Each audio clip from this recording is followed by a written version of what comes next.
Like, think about it. This guy his season just ended because of injury, and this is the question that Daniel Jones has to field yesterday.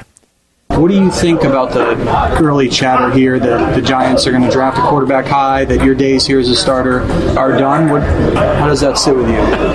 Like I said, I'm focused on what I'm doing right now and what I can control, what's in front of me, and that's this rehab process, my knee, healing that up, and then doing everything I can to help this team, finish strong and play well. So that's what I'm focused on, and I'm excited to watch these guys finish up. Hey, Daniel, tough break, man. So how's it feel to know that it's over and they're going to draft a quarterback? What's that like? I mean, come on, dude. That's the media. That's the New York media market too. Yeah, come on. Like, yeah, we've been there. We've dealt with that. People are going to ask those questions, and I think it takes balls, obviously, for the reporter to be able to ask that, to a guy who just tore his ACL. Which you lacks a little compassion, but the reality is, people are asking about. People are talking about contractually, he's not going anywhere next year. I mean, the dead cap number for him, if they wanted to release him, is around $70 million. He, is pretty actually economical for a starter if the Giants still view him as that. And I think what could potentially happen is the Giants are in a position to draft a quarterback to eventually be the guy, and you see Daniel Jones, a la Alex Smith, Patrick Mahomes, kind of take over and be the starter for that season once he's back healthy, which, nowadays the tough thing is he's torn in November. He'd have to be on an accelerated path to be able to get back in time for the start of the season. Given, one, his athleticism, Daniel Jones does like to take off and run, but two, usually they're pretty patient with this stuff. I mean, Kyler Murray, who is now activated to come back, it's going to be about, when did he tear his last year? Week 14, December. Yeah. So he'll be a little ahead of that 12-month period, but they're much more patient with guys coming back from ACLs. So the hard thing is if they do plan on keeping Daniel Jones and not trading him to move on or cutting him and taking a huge, hit to their dead cap, you'd think that he, I guess, could try to race to get back in time, but only subject himself to potential injuring himself again, or maybe it is going to be the rookie that starts and takes over next year if they go that route. But he signed a 4-year deal, and they restructured it right before the season when it was really a 1-year deal. Now it became a 2-year deal. So he's going to be on the roster next year. He's going to be a part of this team. I have a hard time imagining there's going to be a gigantic trade market for him, and I can't imagine they're going to cut him, given how much they would be have against the dead cap. Well, I just think Daniel Jones is correct. Focus in on your health. Focus in on what is controllable to you. You got your contract.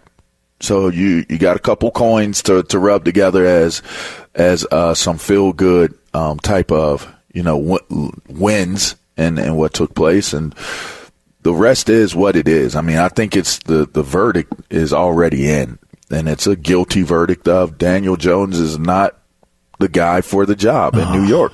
I mean, that's if anybody, people want to maybe dance around it or whatever, but it's just not. There's no dancing around it. I said this last year. I never thought. No, I'm not saying you're dancing. I would have said, Brady, if you want to dance around it, me. I'm not going to say you. I'm not going to be a $10 fine guy and say people, and I'm talking about you. I would have said, you're dancing around it.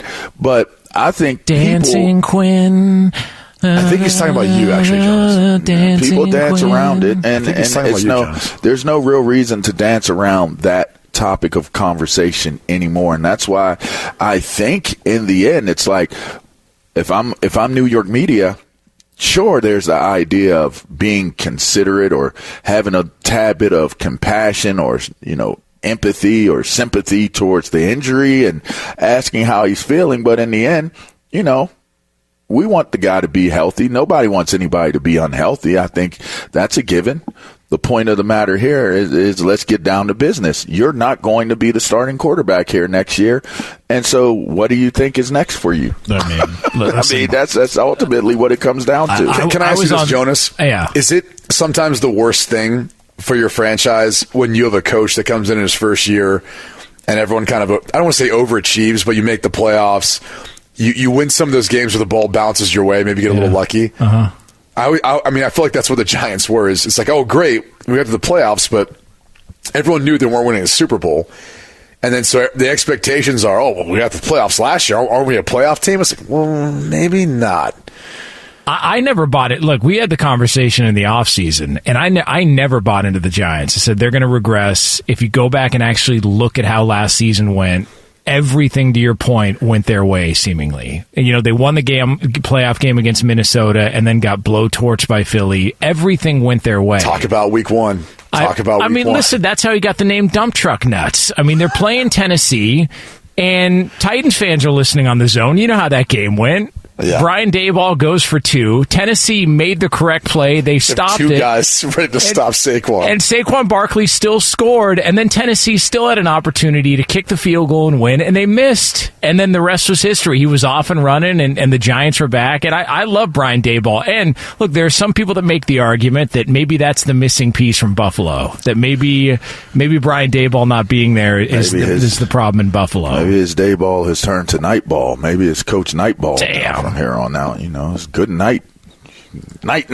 By the way, I don't know why the Giants didn't let Daniel Jones' contract situation play itself out.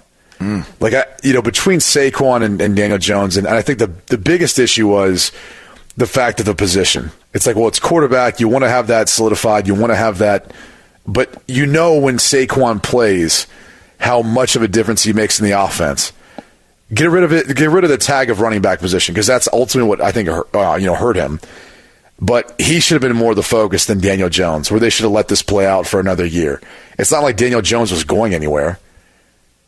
Yeah, I didn't. I don't know that anybody thought that was the right move. Like I just assumed. The Giants obviously thought it was the right move. And you remember how it all went, because he made this deadline. Like, there's this deadline, and I remember talking about it. We were like, all right, so the deadline's going to pass, and they're probably going to franchise him or do whatever they do, and that's fine. But when your own general manager, Joe Shane, comes out afterwards and says, well, look, if we knew what we knew then, we probably would have just, picked up the 5th-year option. Like, when your own GM says, buyer's remorse immediately after giving him the contract, I mean, this is the way this is going to go. 1 year left, right? This was it was a 1-year contract for Saquon, correct? Yeah. This is so they ended up putting the franchise tag on Saquon, but they did renegotiate the actual 1-year deal. So he is up again after this year. So he's up again. Man, if I'm Saquon, I'm looking at them like, y'all either pay me or y'all kick rocks. Like, big rock, big old boulder, big old night ball rocks. When do we get to, you guys have talked about this before, at what point in this season for this team who's awful, when do we get to self-preservation mode if you're a player? Oh, you're there. You're there. You're already there. Happy Thanksgiving. Yep. They're blowing up the life rafts and the vests. As the Titanic starts its slow sink into the abyss, they're blowing up the life rafts. People are starting to line up outside. There's a man playing a violin with the rest of the band as they're starting to blow the whistle to get everyone on top of the ship before they go. Women and children first. Yeah, it's a sad thing. Women and children first, Saquon second. First. All aboard. Well, Saquon is on board. There has to be a man to help all of those people on board. So he's carrying people to safety. Yeah, that's. But he's off that ship. Yeah, he's out of there. That feels like it's over.